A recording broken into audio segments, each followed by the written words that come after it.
આજે હું આવી ગઈ છું એશિયાના સૌથી મોટા ફૂડ મેક એક્ઝિબિશનમાં. તો સૌથી પહેલા ફૂડ મેકનું ફૂલ ફોર્મ જાણીએ. તો ફૂલ ફોર્મ છે ફૂડ મિકેનિકલ ટેકનોલોજીસ.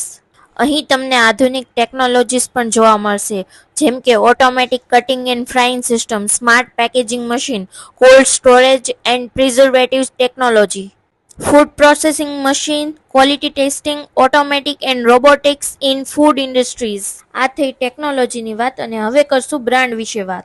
અહીં તમને વર્ષો જૂની બ્રાન્ડ અને જે માર્કેટમાં હાલ ફિલહાલ આવી છે એવી દરેક બ્રાન્ડ દેખાય. અને એક સફળ ફૂડ બ્રાન્ડ બનાવવા માટે ઉત્તમ ગુણવત્તા, આધુનિક મશીનરી, હાઇજેનિક રીતે બનવું, આકર્ષક પેકેજિંગ અને સૌથી મહત્વનું ગ્રાહકનો વિશ્વાસ. આ એક્ઝિબિશન ટેકનોલોજી સાથે બ્રાન્ડને પણ મજબૂત બનાવે છે. આ એક્ઝિબિશન દરેક માટે જ્ઞાનનો ખજાનો કહી શકાય. આ એક્ઝિબિશન બિઝનેસ માટે નવી ટેકનોલોજીની સાથે નવા આઈડિયાઝ અને એક ઓપોર્ચ્યુનિટી પણ આપે છે. અંતમાં હું આટલું જ કહીશ કે આવા એક્ઝિબિશન્સ આપણા નોલેજને વધારવા, નવી ટેકનોલોજીને શીખવા અને એક મજબૂત ભવિષ્ય બનાવવા માટે ખૂબ જરૂરી છે. ને મારું માનવું છે કે તમારે પણ આવા એક્ઝિબિશનની વિઝિટ કરવી જોઈએ. તમને પણ આ વિડીયો ગમ્યો હોય તો મારી ચેનલને સબસ્ક્રાઇબ કરજો, વિડીયોને લાઇક કરજો અને તમારા ફ્રેન્ડ અને ફેમિલી સાથે વિડીયોને શેર કરજો.